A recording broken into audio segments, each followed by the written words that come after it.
이곳은 동양의 라스베이거스, 호캉스의 성지 코타이입니다. 코타이는 본래 타이파 섬과 콜로안의 섬 사이의 바다를 매립하여 조성한 거대한 간척지입니다. 미국 라스베이거스를 벤치마킹해 5성급 호텔과 명품 쇼핑몰을 품은 초대형 복합 리조트들이 집약된 꿈의 도시로 개발되었습니다. 그런데 이 화려한 도시 속 호텔들을 비수기에는 20만원도 채 되지 않는 놀라운 가격에 누릴 수 있는데요. 그 중에서도 몇 군데를 선정해서 보여드리고자 합니다. 코타이의 최신 호텔인 안다즈 마카오와 이곳의 상징이 된 파리지앵 호텔, 랍스터가 나오는 조식 뷔페, 그리고 마카오 최고가 호텔 뷔페까지 모두 준비했으니 끝까지 시청해주세요. 우선 파리지앵 마카오입니다. 이름에서 알 수 있듯 프랑스 파리를 콘셉트로 탄생한 곳인데요. 이곳에 오면 베르사유 궁전을 연상시키는 화려한 건축 양식을 재현한 로비와 체크인 카운터가 가장 먼저 반겨줍니다. 27층 방에 도착하면 제가 왜 수많은 호텔 중 파리지앵 호텔을 선택했는지 그 이유가 눈앞에 펼쳐집니다. 바로 창 너머로 보이는 에펠타워 전망인데요. 낮에도 멋있지만 밤이 되어 조명이 켜진 에펠타워는 잠시 메말랐던 낭만을 채워주더라고요. 잠시 후 조명이 켜진 에펠타워와 그 전망대에서 바라보는 황홀한 야경도 보여드리겠습니다. 방에서는 파리지앵만큼이나 인상적인 또 하나의 건물이 보이는데요. 바로 런던어 호텔입니다. 다른 호텔들도 저마다의 화려함을 뽐내지만 개인적으로는 영국의 국회의사당을 모티브로 한 런던어의 고풍스럽고 웅장한 모습이 가장 인상 깊었는데요. 런던어의 그 아우라는 카메라가 아닌 두 눈으로 직접 봐야 비로소 온전히 실감할 수 있는 것 같아요. 그리고 바로 이 런던어 호텔에 마카오 최고가 뷔페로 알려진 햄튼 코트가 자리하고 있습니다. 이곳은 워낙 들려드릴 이야기가 많아 다음 영상에서 아주 자세하게 다룰 예정이니 궁금하시다면 구독 후 조금만 기다려주세요. 햄튼 코트 바로 옆에는 유명한 에그타르트집 로드스토우 베이커리가 있습니다. 솔직히 제 입맛 기준으로는 길게 줄을 서서 먹을 만큼 특별한 맛은 아니었지만 런던어 호텔 지점은 줄이 짧아 마카오에 온 기념으로 맛보기엔 괜찮은 것 같습니다. 하지만 베네시안 호텔 쇼핑몰 안에도 같은 로드스토우 베이커리가 있는데 그곳은 항상 인파로 붐벼 몇 배는 더 기다려야 하니 꼭 드시고 싶다면 런던어 호텔 지점을 방문하시길 추천합니다. 베네시아는 파리지앵에서 포시즌스를 지나 왼편으로 향하면 나오는데요. 이곳은 실제 이탈리아 베네치아를 실내에 옮겨놓은 콘셉트로 푸른 하늘이 그려진 천장 아래로 곤돌라가 오가죠. 다만 솔직히 말씀드리면 인위적인 느낌이 강해 막상 실제로 보면 조금 실망하실 수도 있습니다. 사진에서는 예쁘게 나올 수는 있는데 제가 방문한 날은 사람이 너무 많아 사진 찍기조차 어려웠습니다. 베네시안 역시 화려한 로비와 거대한 쇼핑몰이 있는데요. 사실상 코타이 대부분의 모든 대형 호텔들은 1층에는 카지노가 크게 자리 잡고 있고 2층 이상에 쇼핑몰이 가득한 구조라 리조트 전체가 하나의 거대한 쇼핑타운 같은 느낌이에요. 그래서 코타이에서의 하루는 보통 이렇게 흘러갑니다. 낮에는 수영이나 쇼핑을 즐기고 저녁이 되면 코타이의 하이라이트, 바로 야경을 보러 나서는 거죠. 밤에는 확실히 런던어보다 파리지앵 호텔과 에펠타워가 더 시선을 사로잡습니다. 아마 이곳에 오신다면 여러분의 휴대폰 갤러리는 수십 개의 에펠타워 사진과 영상으로 가득 차게 될 거예요. 물론 아래서 올려다보는 것도 멋지지만 이곳의 진짜 하이라이트는 저 꼭대기 전망대입니다. 7층 전망대는 무료, 360도 파노라마 야경을 감상할 수 있는 37층 전망대는 유료인데요. 가격이 자주 변동되는데 제가 방문했을 땐 1인당 80 마카오 파타카였습니다. 유료는 이용 안하고 7층만 다녀가는 사람도 많아 보였는데 발 아래로 펼쳐지는 코타이 스트립의 황홀한 야경을 마주하는 순간 그만한 값어치를 하고도 남는다는 것을 깨닫게 되실 거예요. 낮보다는 밤에 이용하시는 걸 추천드립니다. 피곤하다면 올라오기 싫어했던 제 지인이 막상 올라오니 가장 좋아하며 내려갈 생각을 안 하더라고요.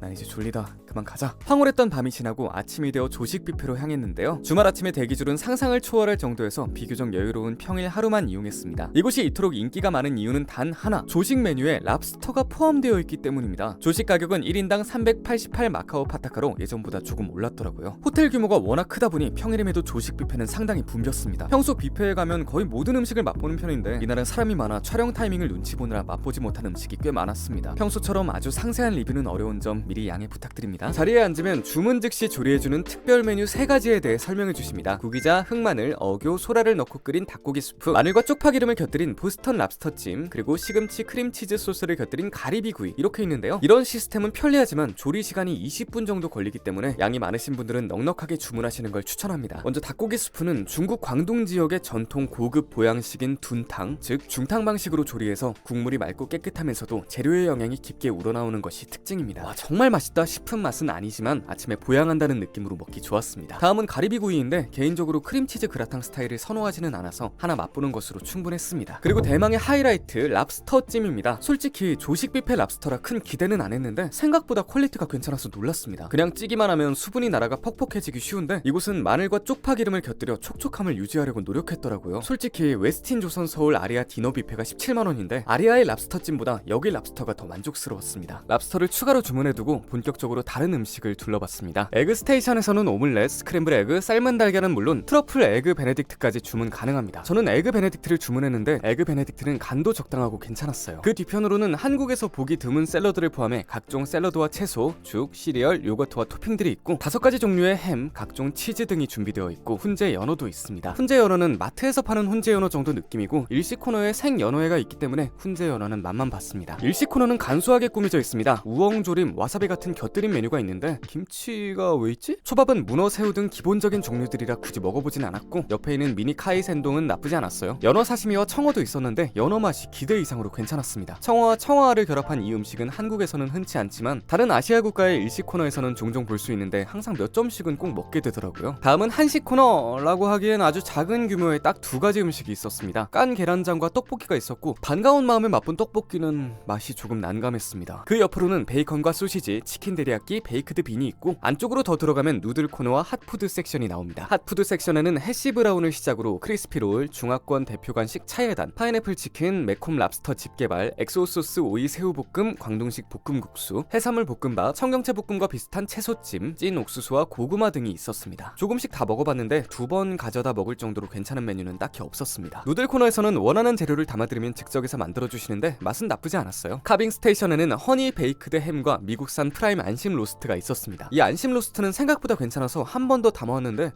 내가 소고기 타닥기를 주문했나? 씹기가 조금 많이 어려워서 더 먹지는 못했습니다. 딤섬과 돼지고기 버는 괜찮았고 과일은 수박, 멜론, 파인애플, 용과 이렇게 4종류가 있었는데 이날 멜론이 달고 맛있었습니다. 베이커리 코너의 회전목마 장식은 이 뷔페의 상징인데요. 조식에는 초코무스와 피스타치오 무스가 놓여있고 디너에는 다른 음식으로 바뀌는 것 같았습니다. 옆에는 와플이 있고 안쪽 코너에는 마카롱과 각종 빵, 그리고 이곳의 명물인 에그타르트와 파인애플 빵도 있습니다. 조식이지만 아이스크림도 있더라고요. 파리쟁 조식 뷔페는 전체적으로 다양한 구색을 갖추려 노력하는 흔적이 보였지만 솔직히 맛이 아쉬운 음식들이 꽤 많았어요. 이게 이 가격대 조식 뷔페의 평균인가 싶기도 하고요. 대부분의 호텔 조식 뷔페 수준을 생각해보면 지난번에 다뤘던 신라 호텔 조식이 얼마나 훌륭했는지 다시 한번 느끼게 되는 것 같아요. 대신 이곳은 주문 즉시 조리해주는 3가지 특별 메뉴에서 만족도를 높여주기 때문에 그저 그런 호텔 조식과는 그래도 조금은 차별화를 두려고 하는 것 같아요. 만약 제가 이곳에 더 머물렀다면 한 번쯤은 더 방문했을 것 같아요. 랍스터도 만족스러웠지만 개인적으로 가장 큰 장점은 운영 시간이라고 생각합니다. 아침 7시부터 오후 1시까지로 아주 넉넉해서 늦잠을 자고 일어나도 여유롭게 즐길 수 있거든요. 물가가 비싼 마카오에서 이 정도 구성과 가격이면 나쁘지 않은 선택이라고 생각합니다. 조식을 먹고 나서 곧바로 안다즈 호텔로 이동했습니다. 안다즈 마카오는 갤럭시 마카오라는 거대한 복합 리조트 단지에 위치한 최신 호텔입니다. 갤럭시 단지에는 갤럭시 호텔, 반얀트리, JW 메리어트 등 여러 럭셔리 호텔이 모여있는데요. 안다즈에 묵으면 이 모든 호텔의 투숙객이 함께 이용하는 핵심 시설 그랜드 리조트 덱을 자유롭게 즐길 수 있습니다. 그랜드 리조트 덱은 축구장 10개를 합친 것보다 넓은 거대한 워터파크로 세계에서 가장 긴 유수풀과 인공 파도풀까지 갖추고 있죠. 특히 아이를 동반한 가족여행이라면 이 워터파크 하나만으로도 갤럭시 계열 호텔을 선택할 이유는 충분합니다. 한국에서는 이 정도 규모의 워터파크를 이용하려면 호텔 투숙객이라도 추가 요금을 내는 경우가 대부분인데 이곳은 투숙객에게 전부 무료입니다. 워터파크 외에도 갤럭시의 명물인 다이아몬드 쇼도 있습니다. 이러다 보니 솔직히 안다즈보다는 갤럭시의 공용 공간에서 더 많은 시간을 보내게 되더라고요. 안다즈 마카오에서 갤럭시까지 10분 간격으로 무료 셔틀을 운영하고 있어 편하게 오갈 수 있습니다. 여기서 이런 의문이 드실 수 있습니다. 그럼 왜 갤럭시 호텔이 아닌 안다즈 호텔에서 숙박했나요? 여기에는 3가지 이유가 있습니다. 첫째, 가장 최근에 문을 연 신상 호텔이라는 점. 둘째, 퀄리티 좋은 조식 뷔페. 셋째, 이 모든 것을 아우르는 훌륭한 가성비입니다. 우선 안다즈는 최신 호텔답게 시설이 정말 깔끔했습니다. 2박을 머무는 동안 객실 정리 상태가 완벽했고 이걸 말로 설명하기엔 좀 애매한 부분이 있는데 숙박해보면 확실히 세심하게 케어받고 있다는 느낌을 받으실 거예요. 개인적으로는 갤럭시 호텔보다 안다즈 객실이 더 만족도가 높았습니다. 다음은 2번째 이유인 조식 뷔페입니다. 안다즈 조식 뷔페에 가면 여기가 5성급 호텔이 맞나 싶었던 파리제인과 달리 여기가 5성급 호텔이 맞아 싶은 분위기입니다. 저는 객실에 포함되어 있었는데 조식 가격은 1인당 250 마카오 파타크로 비교적 저렴한 편이라 조식이 포함되지 않은 객실을 예약한 뒤 한번 드셔보시고 결정하는 것도 좋은 방법일 것 같습니다. 그럼 여기엔 어떤 음식이 있는지 빠르게 보여드릴게요. 언제나 그렇듯 에그 스테이션에 먼저 들렀습니다. 오믈렛, 달걀 프라이, 에그 베네딕트를 즉석에서 주문할 수 있고 옆에는 스크램블 에그와 해시 브라운, 소세지, 베이컨, 구운 버섯 그리고 3가지 종류의 죽이랑 또우장도 있습니다. 저는 오믈렛과 에그 베네딕트를 요청했는데 오믈렛은 무난했지만 베네딕트는 조금 아쉬웠습니다. 에그 스테이션 뒤쪽에는 앵거스 소고기 볶음밥, 돼지고기 볶음면, 케찰빵, 로박구, 연잎 찹쌀밥이 있습니다. 미니 산 모양의 숟가락은 볶음밥을 먹기 편리했고 볶음면은 무난했어요. 로박구는 흰 무와 쌀가루에 새우, 돼지고기 등을 섞어 찐 뒤 팬에 구워낸 광둥식 음식인데요. 보통 겉바속촉이 정석인데 여긴 속은 촉촉했지만 겉이 바삭한 스타일은 아니었습니다. 연잎 찹쌀밥은 안에 간장, 굴소스로 양념된 닭고기가 들어있는데 아침에 먹기 괜찮은 것 같습니다. 다음은 이 조식 뷔페의 하이라이트인 성젠바오입니다. 마카오 여행에서 살이 찐 이유의 8알은 바로 이 녀석 때문인 것 같아요. 상하이에서 유래한 이 만두는 돼지고기와 고기 젤리를 함께 넣고 나서 바닥은 팬에 바삭하게 굽고 윗부분은 스팀으로 쪄내는 음식인데요. 피가 살짝 두툼해서 밑면을 젓가락으로 두드리면 똑똑 소리가 날 정도로 꽤나 단단하고 잘 구워진 쿠키처럼 밀도감 있게 부서지는 식감입니다. 밑면을 제외한 피는 촉촉하고 한입 베어 물면 안에 있던 고기와 고기 젤리, 즉 녹은 젤라틴이 육즙으로 터져나오는데 웬만한 음식점보다 맛있었습니다. 이것만 여러 개를 가져다 먹다 보니 제 몸이 기름으로 차는 것 같아서 양심상 기름을 좀 닦아내보려고 채소를 담으러 갔는데 여긴 생채소나 생채소 샐러드가 거의 없었어요. 생채소보단 채소를 볶거나 쪄서 조리한 요리들이 대부분이어서 생채소를 좋아하는 분들에겐 아쉬울 수 있으나 저는 괜찮았어요. 성지엔바오 말고도 딤섬 종류가 더 있는데 전반적으로 다 괜찮았고 차슈바오도 맛있었습니다. 딤섬 코너 옆에는 누들 코너가 있습니다. 면을 고르면 삶아서 육수랑 함께 주시고 그 위에 각종 토핑을 직접 담는 시스템이에요. 처음엔 토핑 없이 먹어봤는데 약간 아쉬워서 두 번째 그릇을 받을 땐 마침 현지인분이 망설임 없이 토핑을 담으시길래 그 조합을 그대로 따라했더니 확실히 더 맛있더라고요. 이래서 저는 개인적으로 알아서 만들어주는 시스템을 좋아하긴 합니다. 콜드 누들 코너도 있습니다. 마찬가지로 직접 소스와 토핑을 조합해 먹는 방식이었는데